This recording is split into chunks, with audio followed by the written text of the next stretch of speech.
What's going on, YouTubers? Luis here from Tow Universe. Hope everybody's doing well.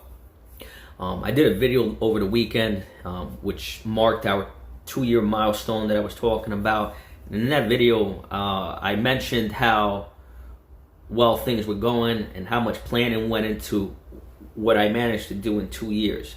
But in that video, I also had mentioned that we also got lucky with one particular job. And this particular job, we did it in April. And it was a heavy-duty recovery, tractor trailer that caught fire, a trailer that caught fire, a multi-car carrier that caught fire. And that particular job that we did allowed me to actually take my business to the next level. It was a very involved job. I've been involved in some real big recoveries, but nothing like this. This was my first fire job that I've done, and it allowed me to up my game. You know, it was a really big paying job. It actually gave me a taste of what the heavy duty towing side of things is and how big the bills are, and it was eye opening for me. And you know, I was really excited because, you know, I bought this heavy year and a half, 2 years ago, and it took me 6 months to be able to get it in the service because the frame was rotted. So it was nice to be able to utilize that piece of equipment and do a job that pretty much paid for the truck itself. So it was pretty exciting, and I want to show you guys some pictures and some videos of what we were up against and how we tackled it and what came of it. So I hope you guys enjoy this.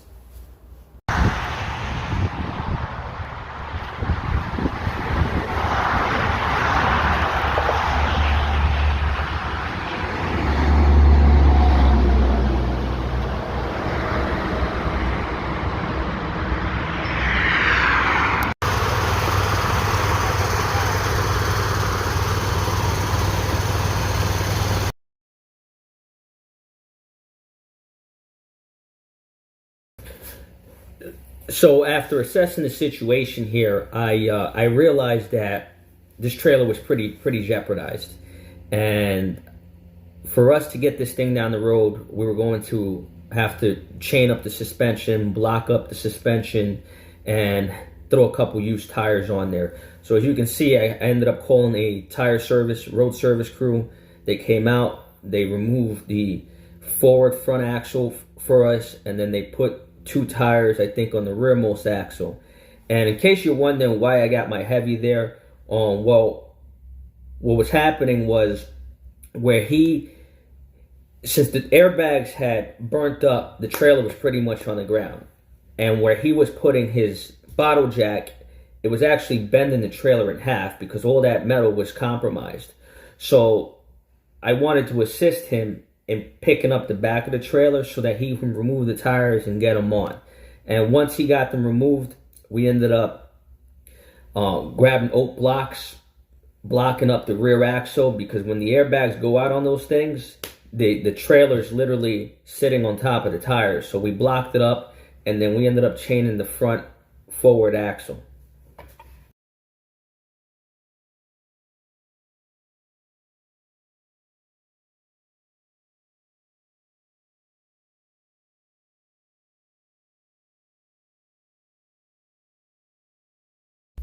So while the tires were off, I started looking around to see what was going on. So we determined that the forwardmost axle was the one that caused the fire. So the axle seal probably failed and started leaking the fluid onto the brake shoes. And of course, you're applying the brakes as you're driving, generates heat, and that's what caused it to go up in flames. The other thing I noticed was that the rearmost axle too was also on the verge of failure. So it was literally so bad that I could grab the hub and move it. That's without the tire on it. So that's when I said, you know what, we're gonna have to offload all these cars here, or offload what we can, and get as much weight off this trailer as possible before we start rolling this thing down the road. So you'll see in the next few videos, we ended up taking the 2 rearmost cars off, and then we took the 2 front cars off. The reason why I didn't take the 2 in the middle was my boom's not long enough, and we're on the side of the highway. We're working on the shoulder with limited space. So we had to do what we had to do there, and we got most of the weight off the vehicle, off the trailer.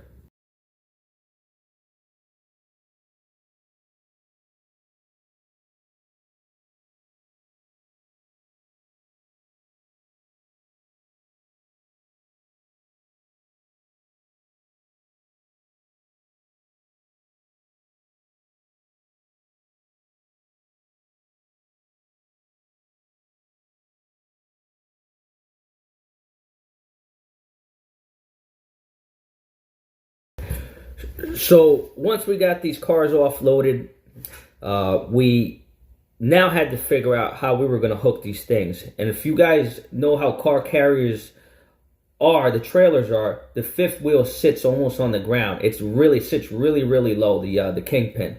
So we had to figure out a way to tow this. And I do have a kingpin, a fifth wheel attachment. But the problem is that those car carriers, the rear sits so low that for me to be able to utilize it, the back end would drag. So you're going to see some pictures here of how we made it work. We had actually ended up tow barring it, short chaining it and stuff, and strapping it down. And it worked well. We had to go about 25 miles, but we went slow. I think we did probably 10, 15 miles an hour down the highway back to the shop, just because we also didn't want to heat those that bad axle up. But you'll see it in the pictures of how we chained it up, and it worked good. I mean, the trailer did not shift at all. It was exactly where it was when we left the side of the highway.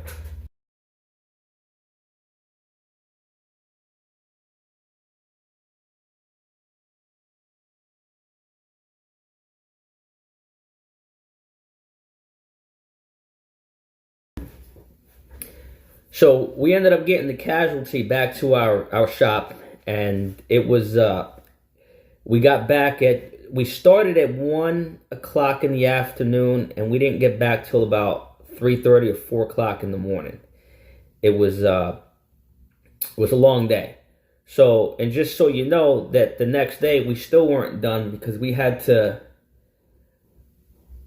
put stuff in the storage. We had to dispose of all the debris.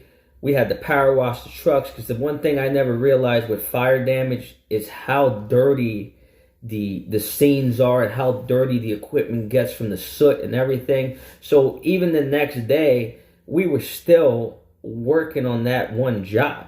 So we're moving stuff around with the forklifts, and we had to finish offloading the 2 cars in the middle. So it didn't just end once we got it to the shop, unfortunately.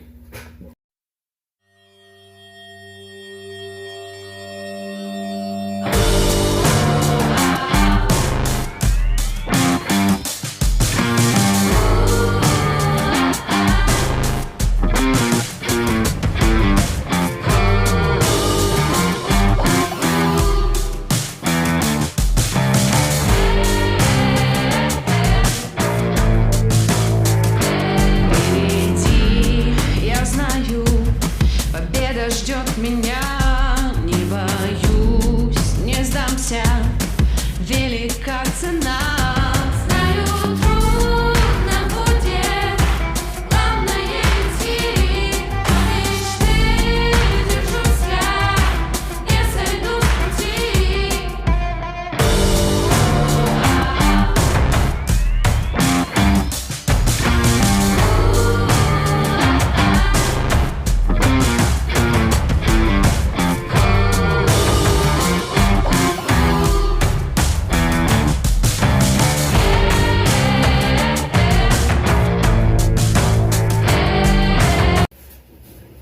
So that there was the actual recovery of this trailer. So let's get to what happened after that.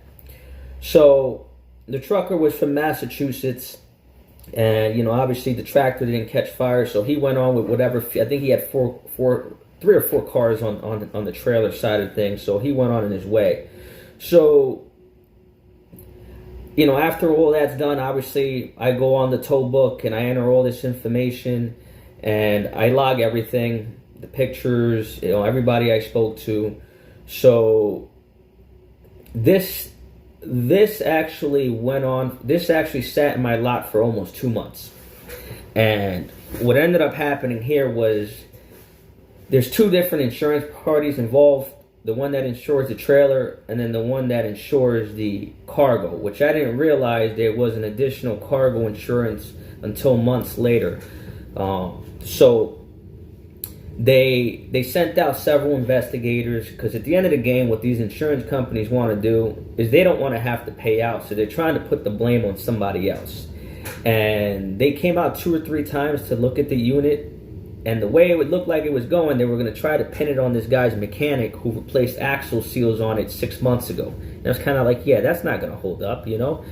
It's axle seals can fail for many reasons. And usually it's drivers that are riding the brakes or coming down the mountain, they get the brakes hot, and that there distorts the seal, melts the seal, and then you got the fluid leak. And so I was like, putting this on the shop, not very likely. So anyways, so after 57 days of that trailer being in my lot, they came to pick the unit up. And they were supposed to take the cars with them. And this is where things get a little crazy. So after 57 days of storage, the actual recovery bill, the entire bill came out to be about $65,000. And it was a little funny because the insurance adjuster who is behind this claim said, you know, Luis, my job here is to negotiate these bills, but this is probably one of the best bills I've ever seen. Everything is documented from everybody you've spoken to on the phone, when you spoke to them, what time you spoke to them, how long you spoke to them, what was discussed, the pictures of everything, the videos of everything. He goes, I can't even negotiate on this.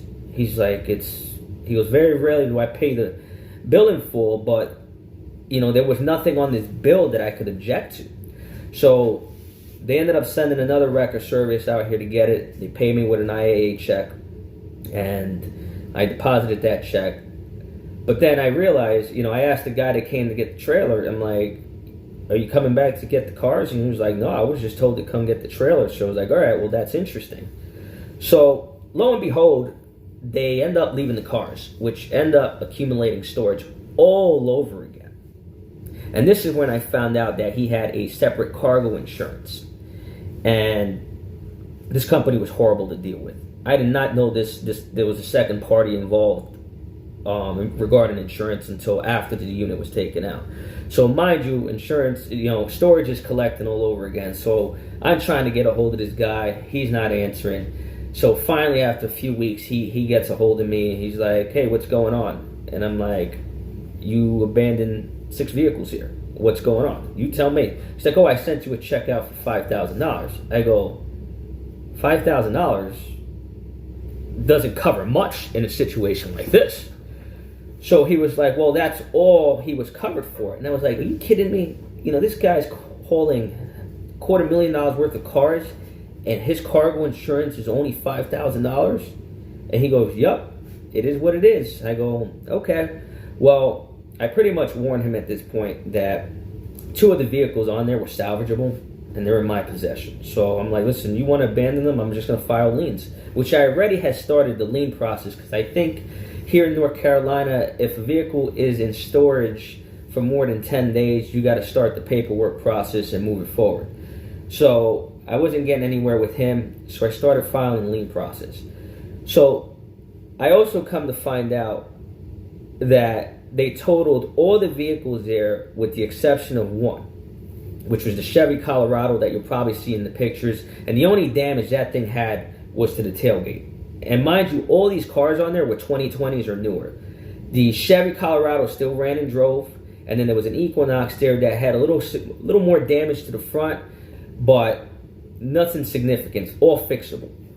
So months go by, I'm going through the court systems trying to get titles for these things and paperwork so I can get rid of the units that are scrap and get paperwork for the 2 better units.